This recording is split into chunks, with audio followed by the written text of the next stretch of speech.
Dami. Hey, Saliya, how's it going? Miss Only I'm Zero. great. Good. I'm It great. looks How are like you doing? you've been swimming. Is that right? You've been swimming. I, I'm a little bit of a dolphin myself, Um, but yeah, so essentially, in theme of today's episode, we're talking about Avatar 2, which came out in 2022, which is the follow-up sequel to the first Avatar, which came out in 2009. So it's essentially a 13-year gap of a sequel, right? So this is a continuation of Jake Scully, who takes his family, newborn family, out from a Na'vi into another tribe. I think they're called Mirwajai, and essentially it talks about their struggles in trying to escape the war that's essentially following them, because we have the bad guy spy general, who's still after them and trying to plumage the resources. The movie essentially just it has still Sam Warrington, Sigourney Weaver, and um, it's got Caitlin Winslet. And yeah, so essentially it's a 3 hour movie. A lot of people thought that was a little too long. I didn't. I enjoyed it. Great music, great atmosphere, and it's definitely hit box office hit numbers again. So it reached $2.4 billion in terms of box office, and it was on a $240 million budget. So they had money to blow, but they recouped it all, and it was a pretty amazing sequel.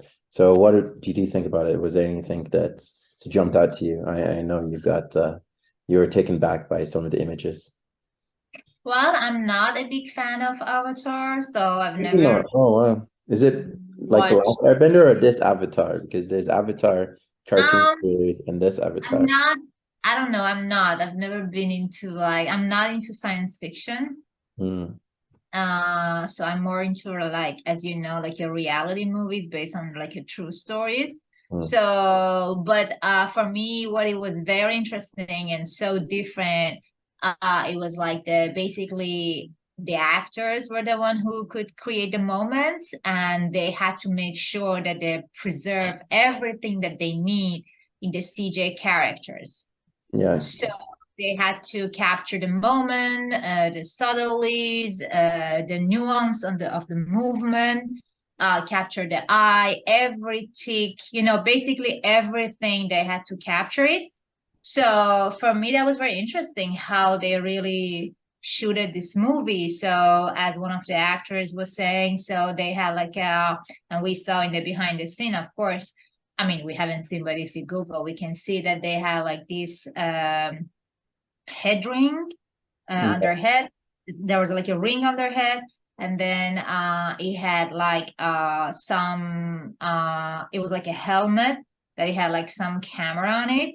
So apparently uh they could send these rays to just capture every basically movement of an actor, or give an image of you moving around. So Hmm. for me, it was very interesting.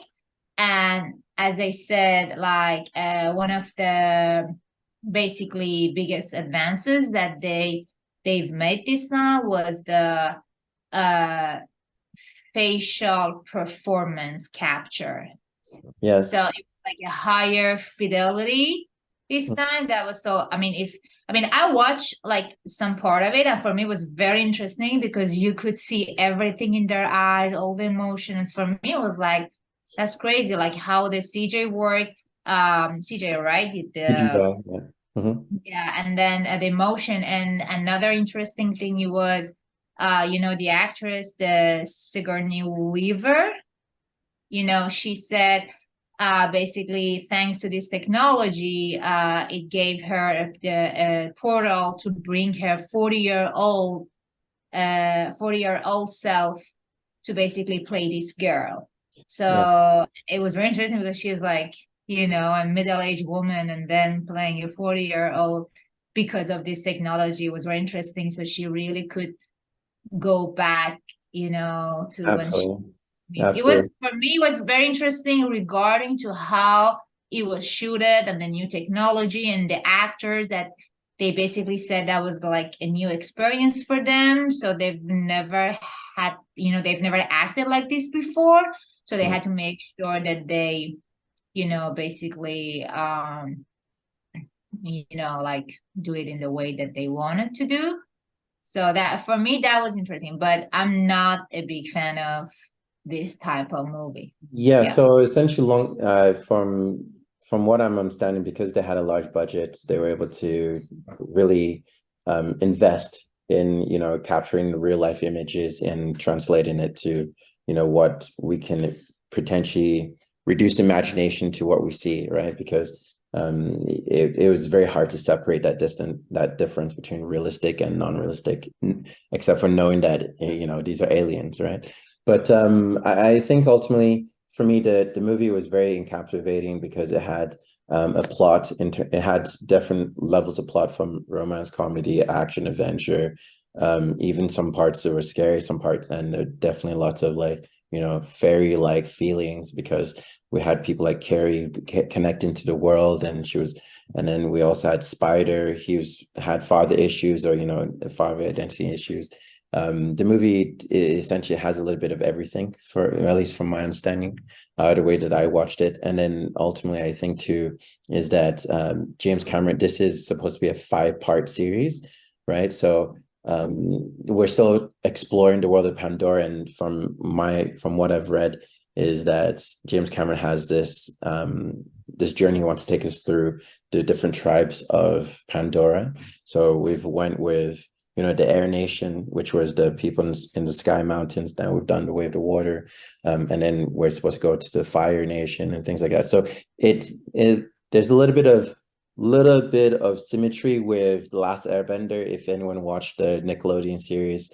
Again, it was with different tribes, people of fire, earth, wind, and water. So maybe this is still the same arc that he's doing. And then again, if anyone's actually really thought about it, this is also similar to the Pocahontas story, which is strange people coming from a strange land to save a nation that's doesn't need saving, but at least they're bringing in modern technology and things like that. So there's a lot of there's no such thing as a new idea, but however, James Cameron seems to have evolved the storytelling of how people are able to interpret Pocahontas, let's say.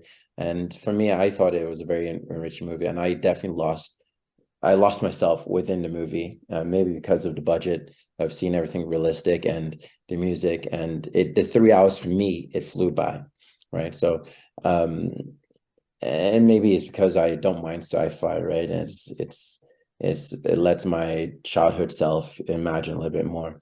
But ultimately, I think this movie did well, at least for me. I'm very eager to go watch the rest of this series that James Cameron has for us, and then we'll see what new elements of family he's gonna essentially introduce to us.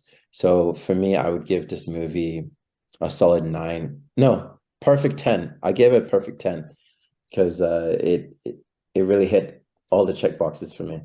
That's the first time that you give 10 to a movie. Yes, and I stand by it, so hopefully other people are able to marry my score system. You might not, but I'm sure there are others like me out there. Yeah, I mean, like, because the problem, not the problem, but the thing is that I'm not into science fiction. So for me, it depends, huh? Like there was, like, for example, The Shape of Water.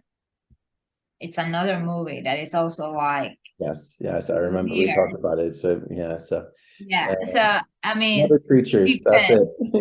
It depends, that one I liked, So True. yeah, I would give it, like, Something. for me, because I really like the technology and how everything, how they made it possible. For me, it was like very interesting. So maybe because of that, I would say 6.5. 6.5. So Yeah, on average, it's just because of that.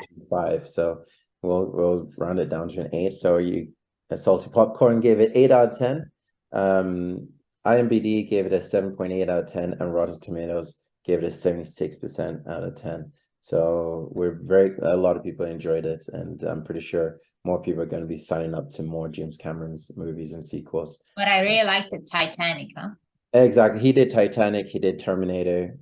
So this guy knows what to do when he makes his film. So definitely give us a like, subscribe, and share, and leave some comments on what you liked, what you don't like, and if you think maybe it is a ripoff of Avatar: Last Airbender, so let me know what you guys think. Anything else to add before I let the people go? If you subscribe, share, like, subscribe, and share. Comment. You know how it is. All right. Leave your comment. What do you think about it? Yeah. So hopefully we'll see what the people out there think, and then maybe we'll instead of swimming with fishes, maybe we'll be dancing in volcanoes or something like that. All right. Okay. We'll see you all next week. Thank you. Bye.